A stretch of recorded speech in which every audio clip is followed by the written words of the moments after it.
안녕하세요. 나나성형외과 김영준입니다. 눈 성형 수술은 비교적 간단하면서도 요즘 가장 많이 하는 수술 중에 하나인데요. 그만큼이나 모양적인 불만족, 부작용으로 인해서 재수술을 하는 경우도 많이 있습니다. 제일 중요한 것은 첫 번째 수술이 잘 되는 것이 가장 중요한데요. 재수술의 경우에는 수술이 더 까다롭기 때문에 병원을 신중하게 결정하는 것이 중요합니다.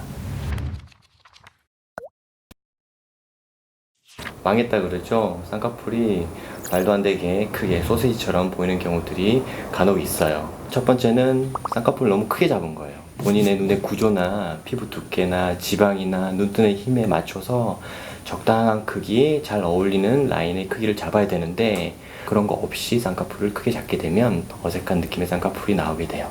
일단 쌍꺼풀이 너무 높게 잡혀 있는 경우에는 기존에 잡혀 있던 쌍꺼풀은 수술로서 이렇게 풀어서 그쪽으로 안 잡히게 해주고 아래쪽으로 쌍꺼풀 라인이 하나로 잡히게 잡아주면 되는 거예요. 보통 이제 나이 드신 분이라든지 아니면 선천적으로 눈두덩이에 지방이 없다든지 눈이 돌출되어 있는 분들, 그런 분들은 쌍꺼풀을 자연스럽게 잡아야 되는데 처음에 너무 욕심내서 크게 잡게 되면 처음엔 좀 괜찮다가 나중에 눈 위에 지방량이 더 없어지면서 점점 쌍꺼풀은 앞쪽과 중간은 올라가고 바깥쪽은 오히려 처져 보이는 그런 느낌의 눈이 되는 거예요. 그런 경우에는 쌍꺼풀을 낮추는 것도 중요하지만 만약에 눈뜨림이 약하다면 눈매 교정을 같이 해야 되고 지방량이 많이 부족하다면 눈 위에다가 지방까지 보충을 해 주어야 성공적으로 쌍꺼풀을 낮출 수가 있어요.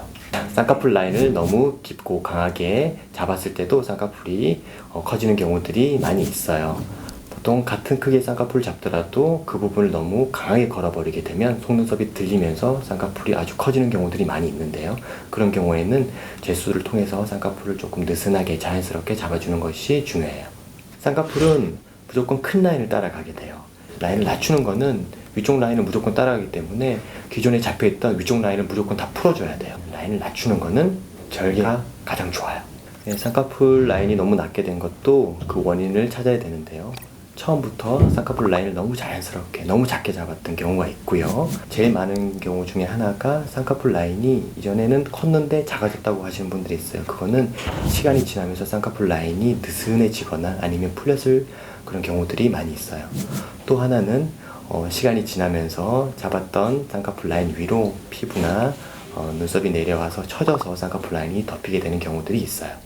쌍꺼풀 라인이 너무 낮은 경우에 수술 방법은 절개, 비절개 모두 다 가능해요. 근데 눈썹이 내려와 오거나 아니면 피부 자체가 늘어져서 쌍꺼풀 라인을, 기존 라인을 덮는 경우에는 덮인 피부를 잘라준다든지 아니면 눈썹을 올려주는 이마 거상을 통해서 쌍꺼풀 라인 덮인 것을 해결해 줄 수가 있어요.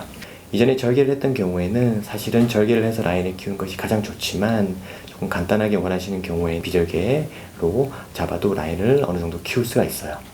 짝눈의 원인에는 여러 가지가 있는데 처음 수술할 때 라인 크기를 양쪽을 조금 다르게 잡았을 경우에 짝눈이 되는 경우가 있고요. 수술 전에 눈 뜨는 힘 양쪽이 똑같은지 그런 것들을 잘 파악하고 수술을 해야 되는데 그렇지 않고 라인만 똑같이 잡게 되면 양쪽이 틀리게 나오는 경우들이 많이 있어요. 또 하나는 눈 위에 지방량이 틀린 경우, 또 눈썹의 위치 차이로 인해서도 짝눈이 될 수가 있어요. 일단 양쪽 눈의 디자인이 틀려서 짝눈이 되는 경우에는 쌍꺼풀 높이를 잡는 것이 아주 중요한데요. 쌍꺼풀 높이는 1mm 차이가 엄청난 크기의 차이예요. 정확한 잡은 라인으로 정확하게 절개가 들어가서 정확한 수술이 이루어져야 짝눈을 예방할 수가 있어요. 양쪽 눈에 눈 뜨는 힘의 차이 때문에 짝눈이 생기는 경우들도 많이 있어요. 보통 이제 한쪽은 눈뜨림이 떨어지고 한쪽은 눈뜨림이 좋다고 그래서 한쪽만 눈매 교정을 할 수는 없어요. 눈 뜨는 근육은 약간 시소 같기 때문에 한쪽이 약하다고 해서 한쪽만 올려주게 되면 다른 쪽은 떨어지게 되어 있어요. 그렇기 때문에 양쪽을 같이 올리는데 눈뜨림이 약한 쪽은 조금 더 많이 올려주고 눈뜨림이 좋은 쪽은 조금 덜 올려주는 식으로 맞추게 돼요. 보통 양쪽 눈에 지방량의 차이가 있는 경우도 많이 있는데요. 지방량이 적은 쪽의 눈이 똑같은 라인을 잡더라도 라인의 크기가 큰 경우들이 많이 있어요. 지방량이 적은 경우에는 지방량이 적은 쪽의 지방 이식을 통해서 어느 정도 해결을 할 수가 있어요. 쌍꺼풀이 풀어졌다고 오시는 분들이 많이 계시는데요. 처음부터 쌍꺼풀 라인을 너무 약하게 잡아서 풀어지는 경우가 있고 피부 두께가 아주 두꺼운 분이라든지 지방량이 많다든지 또 눈뜨림이 많이 약한 경우에 쌍꺼풀이 잘 풀어지게 돼요. 지방량이 많은 분들은 지방량을 어느 정도 제거를 해주면 되고요. 피부가 두꺼우신 분들은 쌍꺼풀 라인을 처음에 강하게 잡게 되면 처음에는 조금 어색해 보일 수 있지만 시간이 지나면서 자연스러워지고, 그렇게 해야 쌍꺼풀 라인 풀어지는 것을 어느 정도 예방할 수가 있어요. 눈뜨는 힘이 많이 약한 경우 쌍꺼풀이 또 풀어지게 되는데요. 그런 경우에는 눈매 교정을 통해서 눈뜨는 힘을 같이 잡아주는 것이 중요해요. 쌍꺼풀 라인이 풀어져서 재수술을 하는 경우에 비절개, 절개 모두 다 가능해요. 절개했다가 비절개를 한 경우에는 어차피 기존 흉터 라인 따라서 다시 찝는 거기 때문에 흉터가 더 많이 남거나 티가 더 나진 않아요. 우리가 거울을 볼 때는 눈에 힘을 주고 뜨기 때문에 수술할 때 거울을 보면서 디자인을 하게 되면 눈에 힘을 빼고 떴을 때는 눈이 졸려 보이는 경우들이 많이 있어요. 검은 동자가 얼마나 보이느냐가 눈의 크기를 결정을 하는 거예요. 그래서 눈이 잘 떠져서 검은 동자가 많이 보이면 그건 큰 눈이고, 따라서 수술 전에 본인의 눈 뜨는 힘을 정확하게 파악한 후에 필요하다면 눈매 교정술을 같이 시행해 주는 것이 좋아요. 수술 후에 흉터가 표지가 너무 많이 난다고 오시는 분들도 많이 있으세요. 수술 후에 흉터가 많이 남는 원인은 조직 제거가 너무 많이 됐을 경우에, 또 쌍꺼풀을 너무 강하게 걸었을 경우에, 또 하나는 봉합이 서투르게 된 경우에, 어차피 한번 절개가 들어가면 흉터를 줄이거나 표지가 덜 나게 할 수는 있어도 아예 흉터를 없앨 수는 없어요.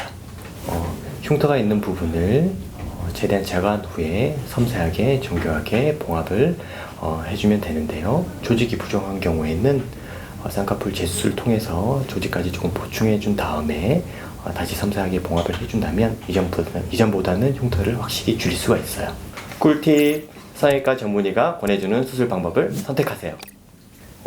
너무 이제 싼 가격만 보고 이제 나는 이것만 딱 할 거야 라고 해서 이제 오시는 분들이 있는데, 그런 분들 중에 상당수가 눈뜨는 힘이 정말 약하신 분들이 있어요. 이제 그런 분들은 그냥 딱 그 수술만 하게 되면 쌍꺼풀 모양도 별로 예쁘지 않고 눈은 계속 졸려 보이고 시간 지나면서 잘 풀려요.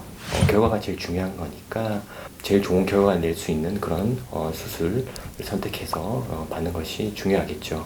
일반적으로 눈 재수술 시기는 수술한 후에 최소한 6개월 이후가 좋습니다. 3개월, 6개월 지나가면서 흉터 조직이 부드러워지고 옅어지고 난 다음에 수술하는 것이 결과가 훨씬 좋아요. 6개월에서 1년 이상 기다려야 되는 경우도 있을 수 있어요. 따라서 재수술이 필요한 경우에 너무 성급하게 생각하지 마시고 성형외과 전문의와 충분한 상담을 통해서 재수술 시기를 결정하는 것이 좋아요.